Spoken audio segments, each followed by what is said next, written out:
的相处很幸福，不会就这样结束人生路。许多苦，因为有你不孤独，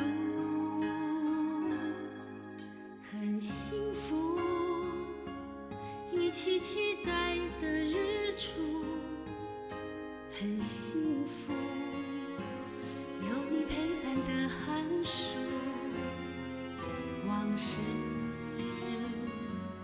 再回顾，未来永不落幕，献上我最真的祝福，展望前程长路，哪怕现实残酷，别人命运将你束缚，希望你能展翅飞舞，往更远的路途，在那回忆的深处，有着我们之间最真的祝福。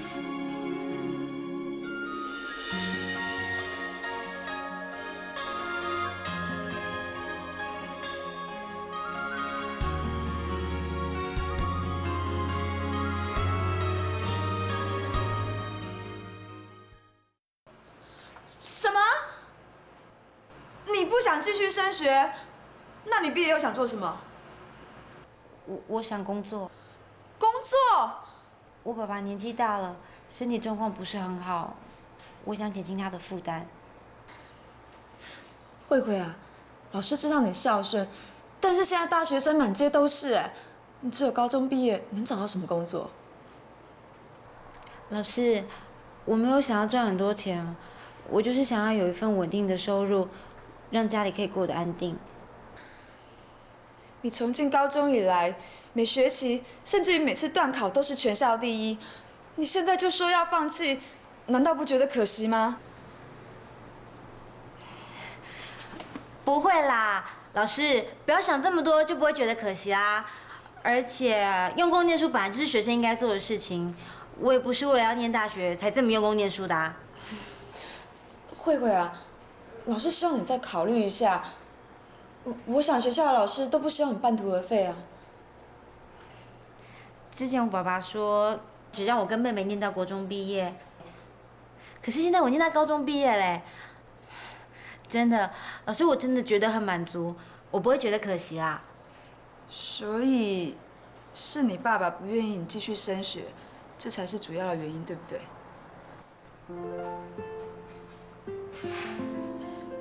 爸爸也有他的苦衷。真的是这样。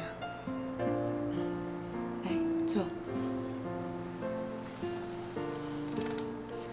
慧慧啊，先撇开爸爸的因素不说，你老实问你自己，你是不是真的不想继续念下去？如果你现在牺牲自己出去工作，到时候因为学历不够、专业技能不足而被淘汰，难道你就不会后悔吗？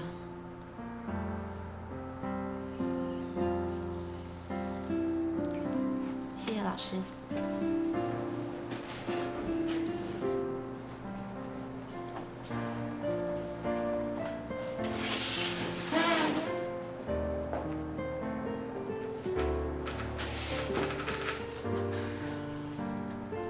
最怕遇到这种事，明明就是一个很优秀的孩子，却因为现实的问题没有办法继续升学。不知道能不能跟他爸爸谈谈看哈？我看慧慧是一个很懂事的小孩，她父亲一定很明理。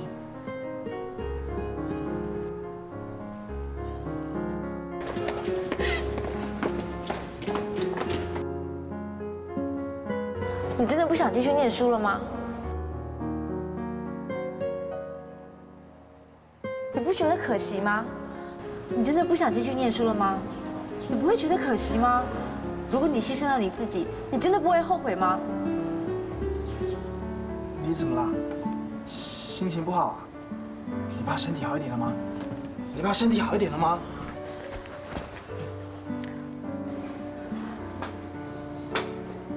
毕业后你会继续升学吗？会吧，我爸说只要学校愿意收我，就去念啊。你问这干嘛？为家人做的事情，应该不叫做牺牲，应该也不会后悔吧？董慧慧。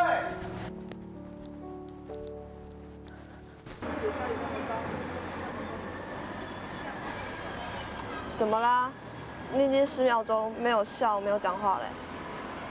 有吗？还是懒人最关心我，好感动哦。不要转移话题。没有啦，就我们班的陈丽茹啊，她在想她要不要念大学，为了这件事情在烦。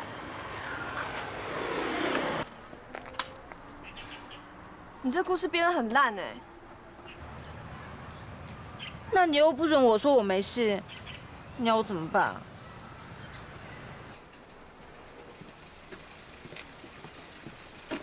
我可以继续念书吗？我不知道。哦，你还没有同情心哎，给点意见嘛。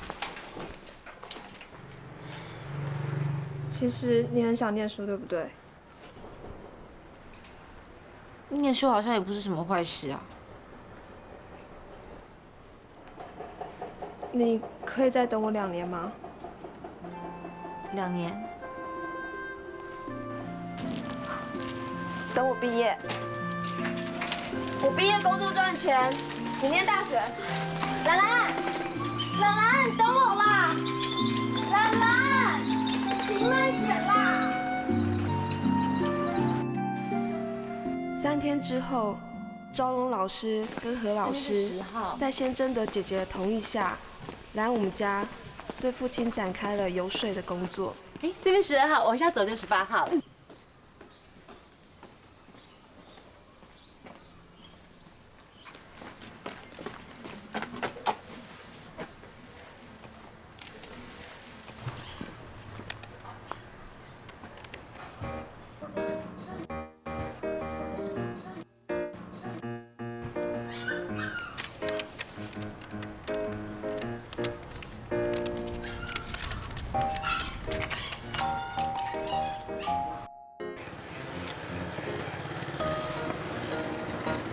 怎么又回到原来的地方啊？打电话吧。老师，里面请。这边。那个午后，虽然我不在场，但是隔着一道墙，我能感受到姐姐的紧张。老师，这边请坐。谢谢。老师，你们先坐一下，我去请我爸爸出来。老师喝茶，老师喝茶。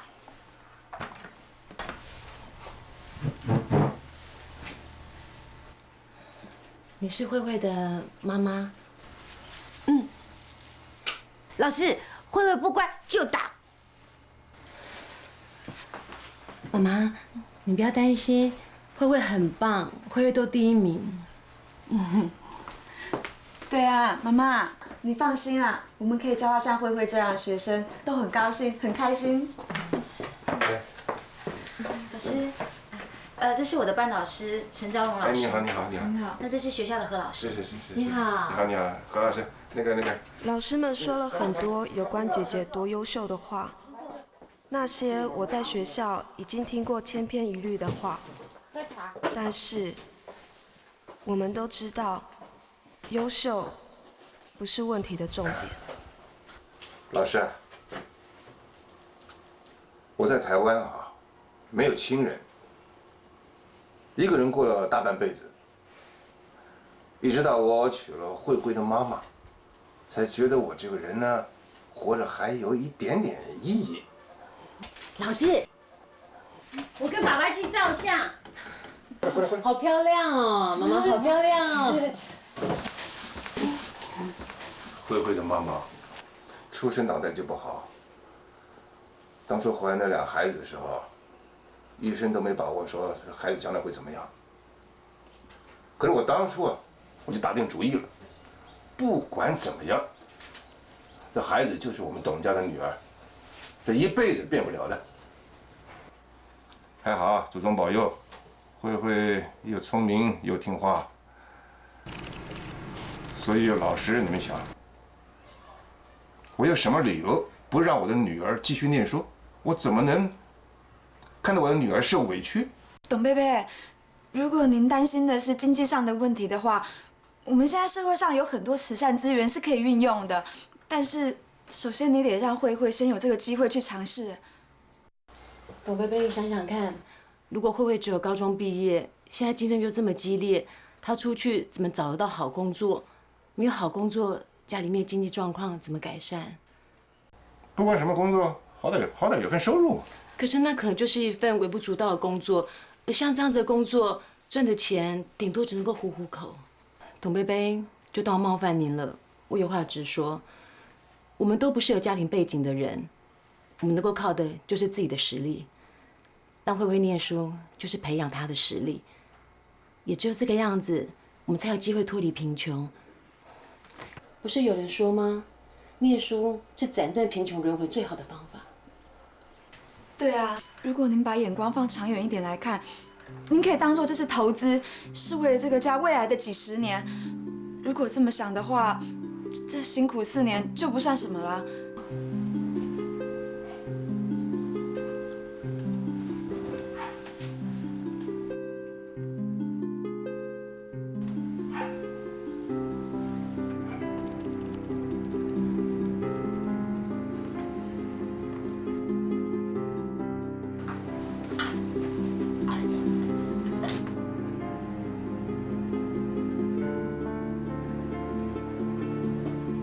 只要不离开花莲，我答应让你慧慧继续念书。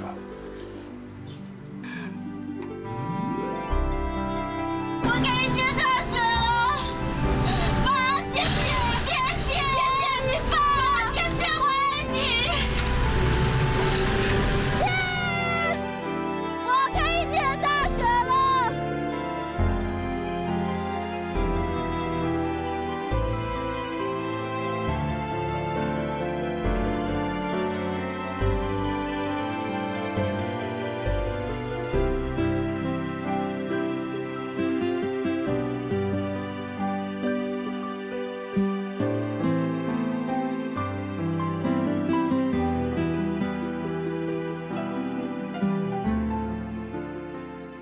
照理说，慧慧的爸爸答应让慧慧去上大学，我应该要感到高兴的。可是，我心里却一点也高兴不起来。我只要想到慧慧平常的笑容，是用多少的坚强跟信念灌溉出来的，我就好心疼，好舍不得。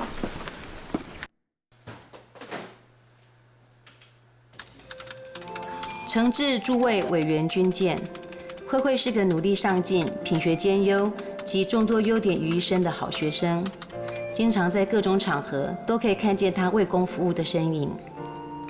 该生家无恒产，目前是靠父亲退休俸半年10数万元及母亲4000元的残障津贴，一家4口省吃俭用才能度日。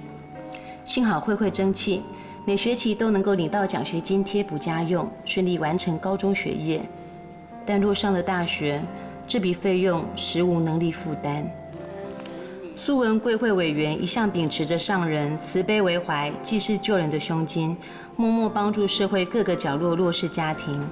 希望能够获贵会的协助，让慧慧能顺利升学，将来拥有更好的能力来服务回馈社会。国立玉里高中老师。所以，请各位师姐、师兄评论一下。师兄师姐，我们现在有听了我们的林师姐的报告以后，我们就知道。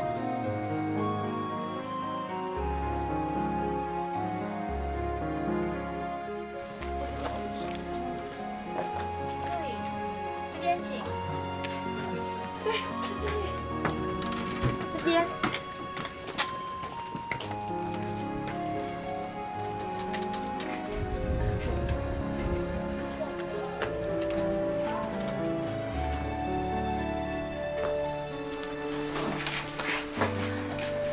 是董妈妈。董妈妈你好。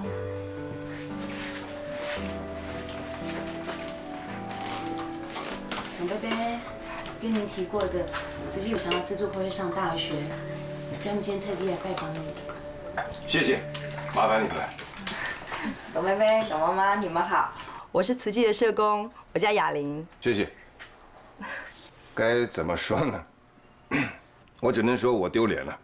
女儿念书这么小的事情，还要劳师动众，这么多人来帮忙，啊，我没用啊，没用啊。董贝贝，您别这样说，能教出慧慧这么优秀的孩子，真的很了不起耶。而且，每个人都有需要被帮助的时候啊。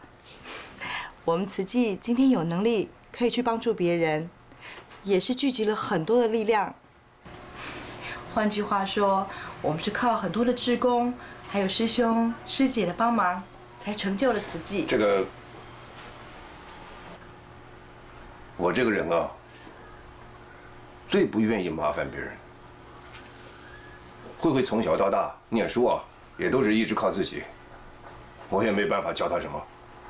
可是我一直告诉她，一旦受别人帮助啊，就要加倍努力的还。董贝贝，您的心意我们了解。我们慈济帮助人，从来不求回报，我们只是觉得这是我们应该做的事情。如果受到帮助的人能够因此受到感召，本着慈悲、欢喜的心再去帮助别人，这对我们来说就是最大的回馈了。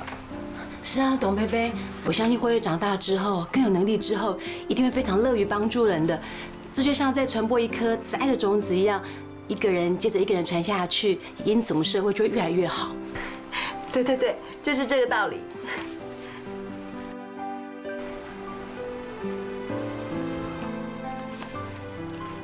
花莲附近大学院校都在这边喽。慧慧学的是商，所以我的建议是啊，还是以商业科系为目标，这样才不会白白浪费你在高中打下的好基础啊，对不对？而且以慧慧的成绩，加上高中3年通过的证照，要参加这些学校的甄试，没问题的。慧慧，你觉得呢？可以继续升学，我已经很开心了。念什么科系我都无所谓，只是你是不是担心经济上的压力？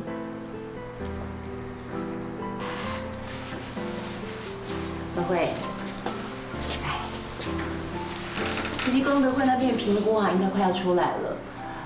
就算万一他不能够援助，我想天无绝人之路，我一定可以想到其他办法的。你现在最重要的就是专心准备入学考试。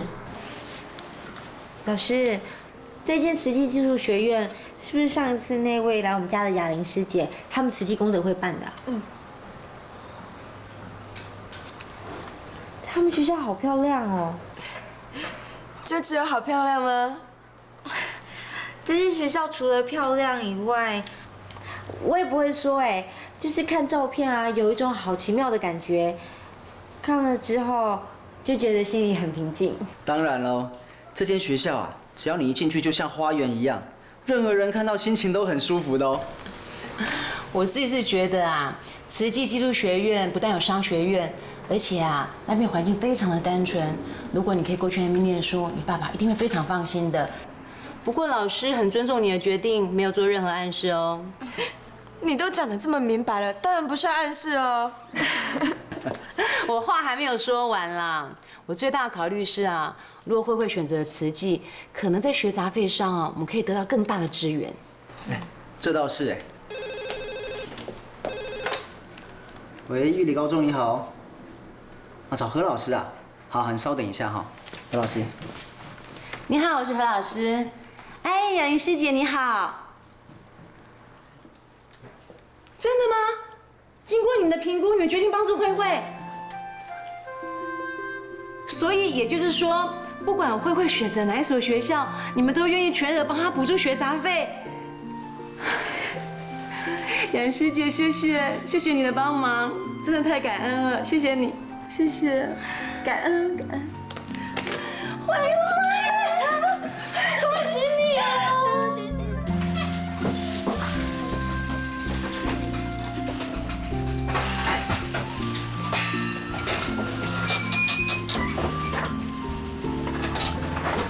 爸爸，爸爸，爸爸，爸爸，爸爸，你妈把大门钥匙搞丢了。钥匙弄丢了。妈妈，你今天有出门哦？钥匙丢了怎么出门啊？你妈说想出去逛逛，我说好，我也出去走走，结果出了门要锁门，找不到钥匙了。那这样表示钥匙一定还在家里，没有弄丢啊。我先去做晚餐，然后晚一点我再来找钥匙，好不好？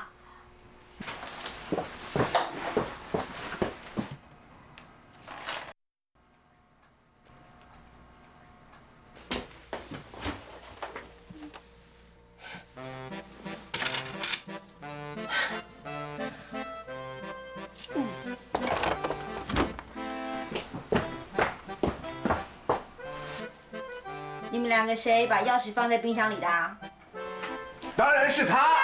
讽刺的是，当时觉得好笑的事，其实是个预警。慈济功德会要补助你所有学费啊。对啊，他们说不管我上哪一所大学，都会补助我所有的学杂费。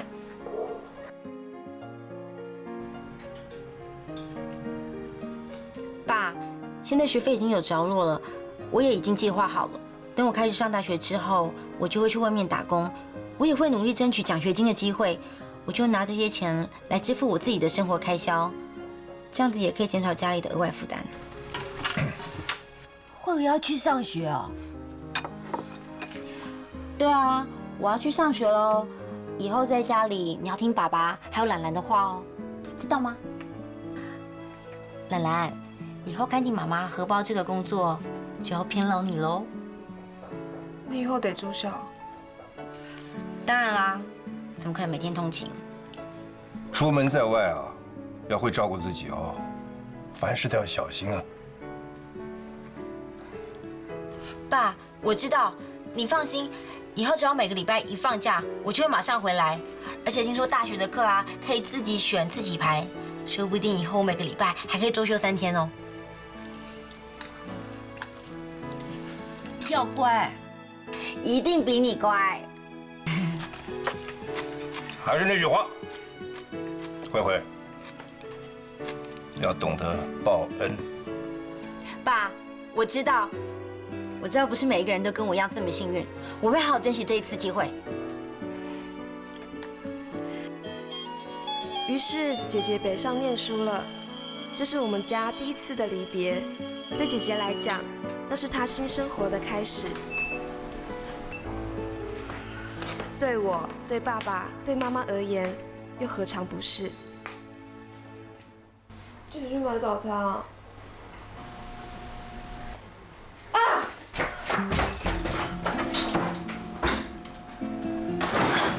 对不起，我下去买早餐。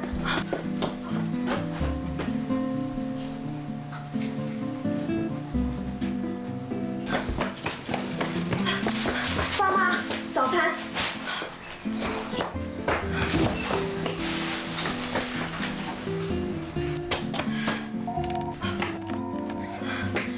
我去上学了。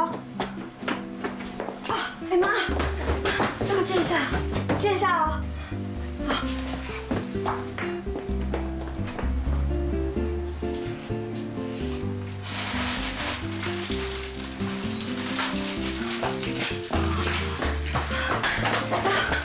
爸，那个今天的药要记得按时吃哦。好。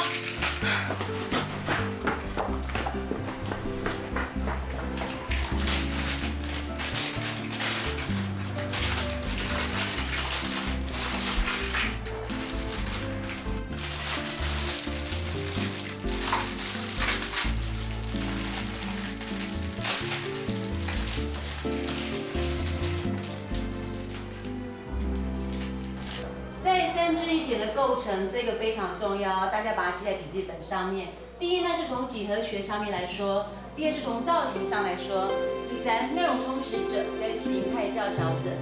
从造型上来说呢，我们又可以分为点的特性跟形的关系，还有形态比较清晰的部分。从几何上面来讲呢，还有从内容充实的部分来讲啊，还有从造型上面来讲，这4个大点呢，其实它构成一个非常重要的几何图形的状态。在这个状态里面，我们就可以再从很多，不管是我们做 Photoshop 啊，或者是我们在电脑里面在构图上面，我们就可以很明显的察觉到说，它们的存在是非常非常必要，而且非常有关联性。好，我们今天就上到这里，待会有什么问题都可以问老师，回去要记得复习哦。下课。起立，敬礼，谢谢老师。董慧来。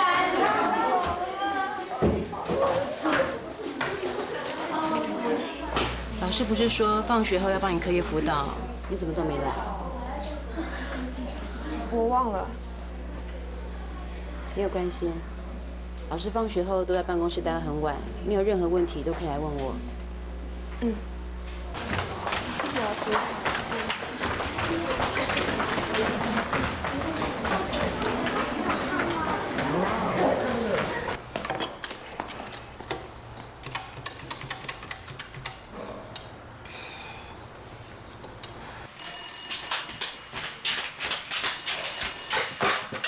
喂，什么事？妈，我懒懒，早上太赶，忘记跟你爸爸准备午餐，你可不可以自己去买啊？不好。拜托，不要让爸爸饿肚子，就在家里巷口附近买一下好不好？不好，我煮饭。你煮饭？我煮饭比慧慧好吃哦。喂，喂喂。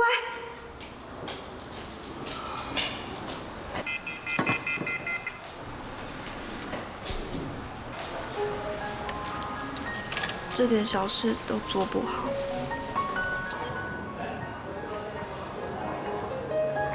我应该永远都没办法像你那么优秀。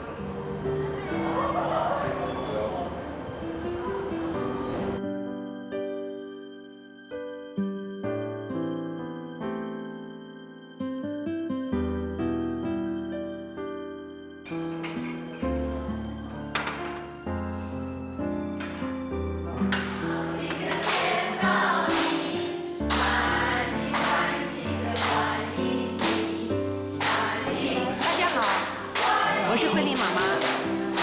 人家都说有缘修得同船渡，今天我们来自4面8方，却能在校园里被安排在同一个家族。这个家族是由我、锦树妈妈、荣博爸爸担任这个家族的家长，所以我相信我们前世一定是结了很好的善缘。就像慧丽妈妈所说的，我们都很高兴一下子多出了这么多的小孩。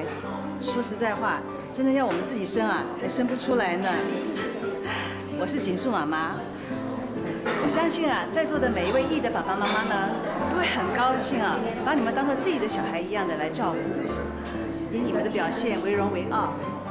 但是呢，同样的，如果你们的生活、家庭、学业遭遇了任何的困难跟问题的话，也请你们把我们当做自己的爸爸妈妈一样。不要客气，也不要不好意思，随时来告诉我们，啊？对，为了方便我们大家彼此认识，我这边有一张家族成员表，让大家把自己的姓名、生日还有基本资料填在上面，就像我这张填的一样。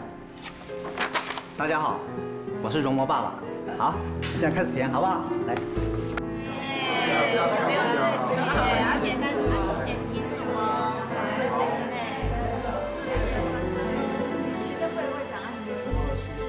系社会，哦，系社会没关系，你可以谈一谈啊，可以啊，在系所里面那个自己跟老师互动的情况好不好？跟我班老师很好，就是写完了，写完再吃没关系啊，不急，点心很多哈，慢慢吃没关系，多吃一点。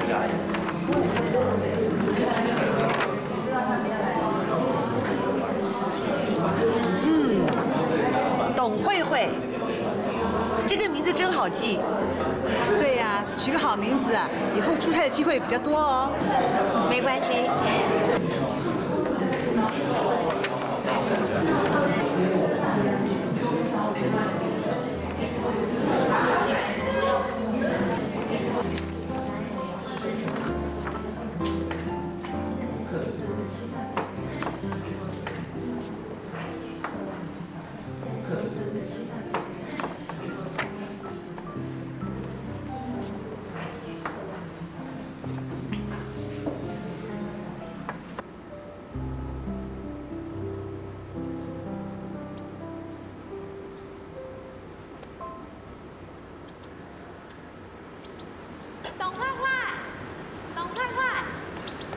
嘉欣，什么事啊？刚刚在义德爸妈的见面会上，我看你家境写的是贫穷哦，真好。我不是说你们家贫穷很好啦，我只是觉得遇到同伴真好。你的意思是说你们家也 bingo 答对了。我住在台东，我爸爸已经走了，全家上上下下就靠我妈妈一个人在撑。我会来念商啊，不是因为兴趣哦，只是我觉得念这个以后出路比较好，对家里比较有帮助。我了解。你们家只有你跟你妹妹2个小孩，你怎么知道？我会算啊。没有啦，自从你搬进来寝室以后，每天晚上都会跟你妹妹讲电话，而且你跟她讲话的时候好温柔哦。一开始我还以为是男朋友呢。我也有一个妹妹哦。真的吗？嗯。我们同班、同寝室，又被分到同一个家族，而且一样都是善家郎，然后又都有一个妹妹，我们真的好有缘哦。嗯。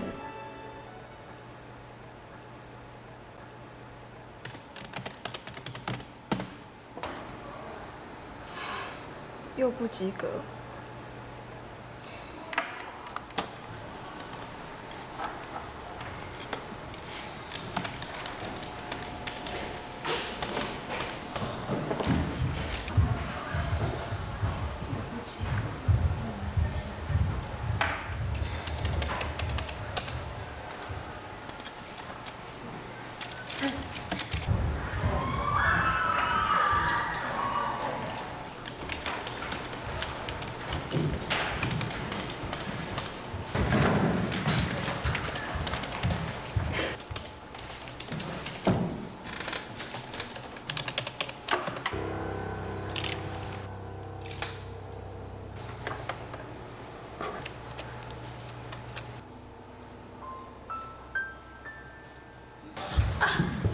拍谁？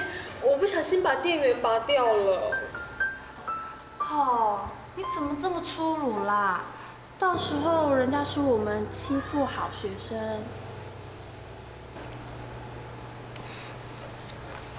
没关系啦。听到没有？好学生说没关系，他不跟我们一般见识。谁说没有关系啊？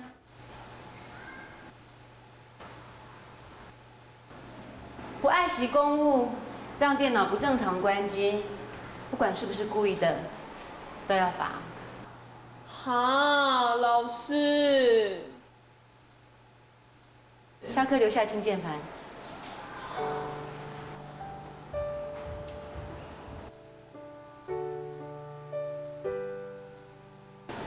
好，各位同学开机。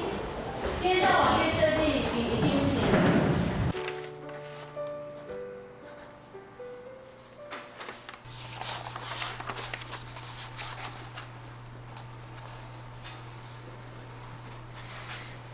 老师。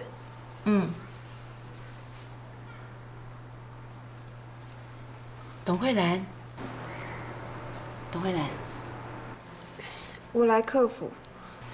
哦，对哦，来坐，过来，坐这里。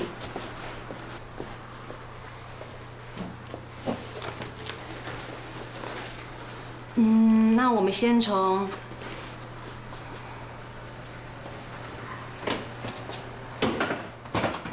老师先告诉你为什么要你来课后辅导原因好了。老师希望你能够代表学校参加繁星计划。你不知道繁星计划对不对？繁星计划简单的说，就是教育部为了要平衡城乡差距、照顾弱势团体，所订定另外一种大学入学的方式。今年第一次开放给高职生参与。如果你可以透过繁星计划进入大学，这样子可以降低学费跟家庭经济负担，你懂吗？但是前提是每一所学校只有1个名额，而且它的入学方式不是看统测成绩，是看你的在校成绩、检定跟到时候的面试。所以也就是说，从现在开始，学校所有大大小小考试都不能轻忽，有必要的技能考试、统测考试等等，能过关的我们都尽量让他过关；有必要的证照考试、检定考等等，能过关的我们一定都要过关。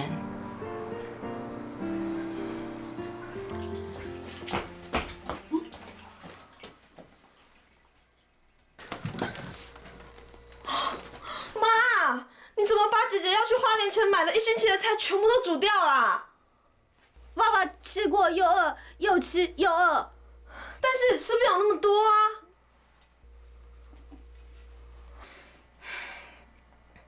妈，以后我不在家，你不要开炉子，很危险，知不知道？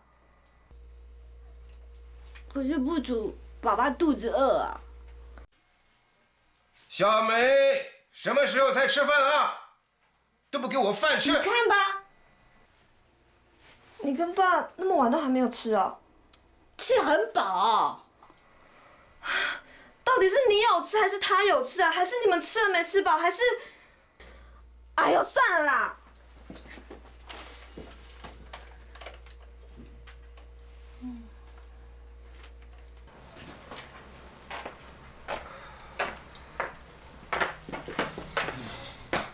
哎，你是谁啊？你到我们家来干什么？爸，我兰兰啊。兰兰，我女儿啊。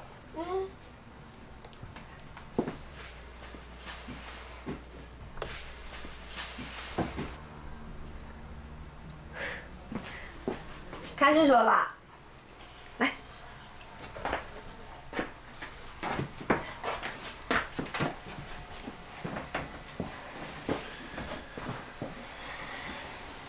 爸，你是不是没吃饱啊？你妈妈不让我吃饭，真是。妈不让你吃太多白饭，是因为医生怕你血糖高，让你别吃太多。吃饭。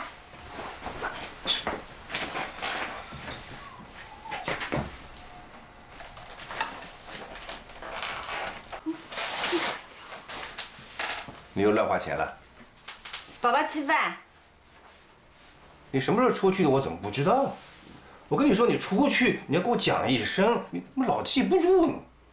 我有说。有说。什么时候？你睡觉的时候。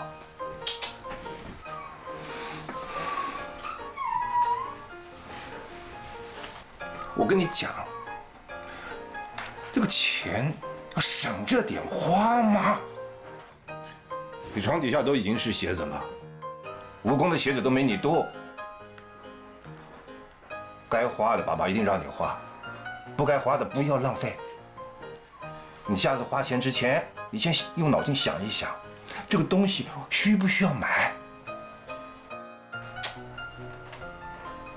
忘记吃饭，不忘记，一直念。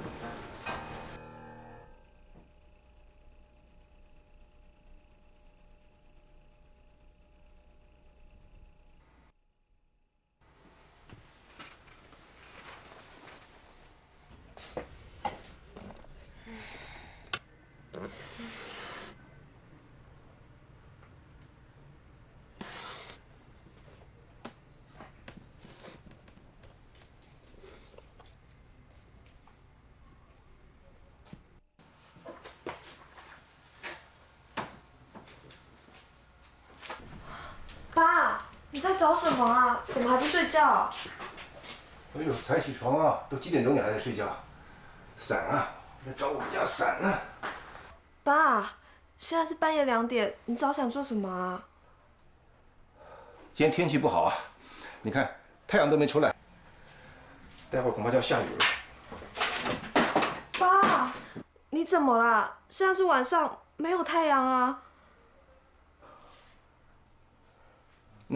爸，你看你妈妈每次东西都乱放，我要用就找不到。你姐到学校上课去了，我待会儿给她送伞。今天一定会下雨啊！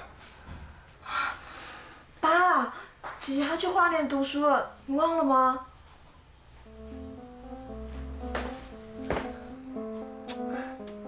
喂，我就说嘛，我记得我们家伞很多嘛。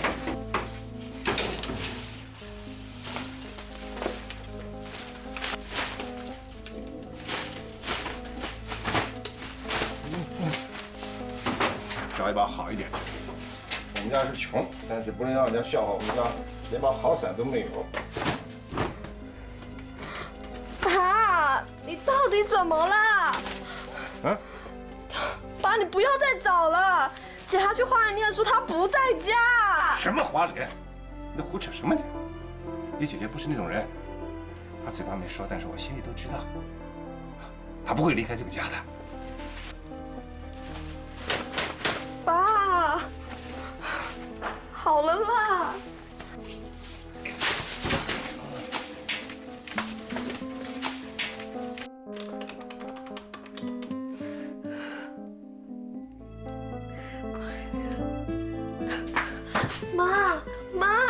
妈，姐怎么办？爸他好奇怪哦，他刚一直在讲一些奇怪的话。姐怎么办啊？你赶快打电话给我好不好？姐，帮帮我啊！快点啊，姐！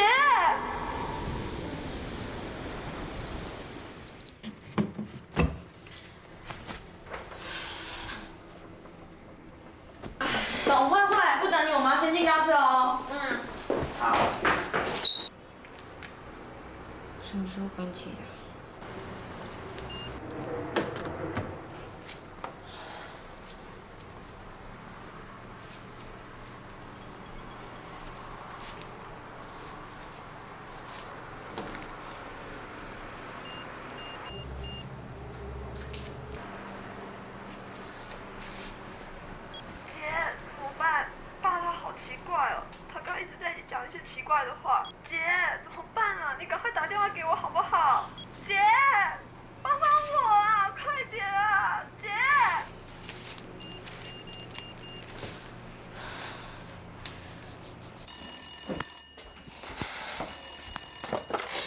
喂，兰兰，爸爸呢？爸爸现在怎么样啊？姐，爸爸他现在好一点了，好像要恢复正常。那爸爸现在在哪里？他还在睡，到早上才睡着。那你不就一整个晚上都没有睡觉？对不起啦，我昨天晚上手机没电啊，就关机了，我也不知道。对不起，对不起。姐，怎么办？你说我们现在该怎么办？我们哪个打电话啊？一大早。兰兰，是不是爸爸起床了？我跟爸爸讲话。慧慧。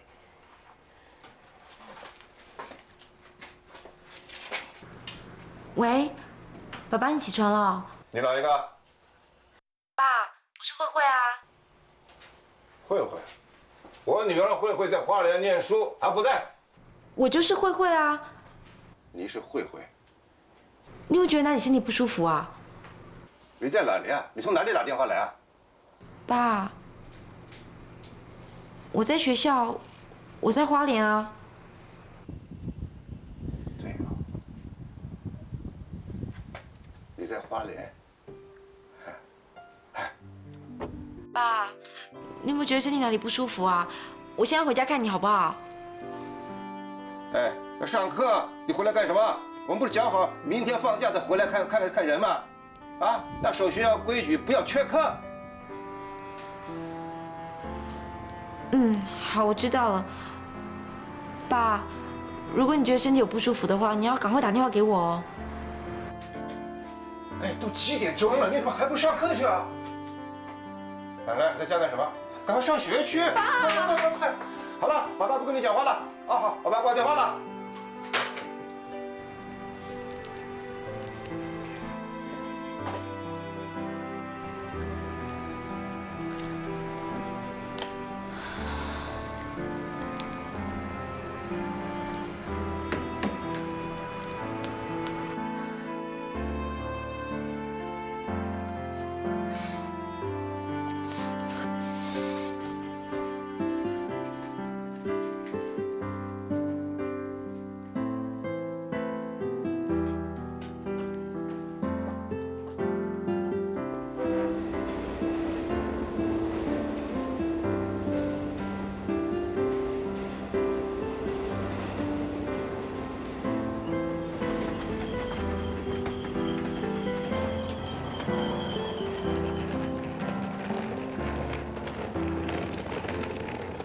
你们想害死我是不是？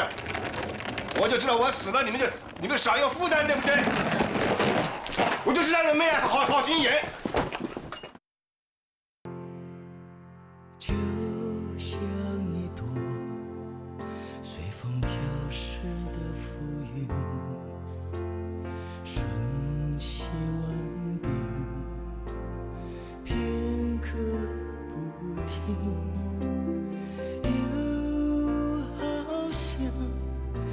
却是歌的共鸣，又是高亢，又是低吟。我一路飞向黑夜，我一路唱到天明。生命的过程一如幻影，其实。 平凡就是安宁。你们想害死我是不是？爸，我就知道我死了，你们少一个负担，对不对？我就是让人们好心眼。这些题目月考前我们都已经复习过了，是什么原因让你成绩退步这么多？骗人！好啊，走啊，把我一个留在这边等死好了。你又哪一个？ 送爸爸去疗养院，我们可以比较安心啊！这个家就全部是交给你了。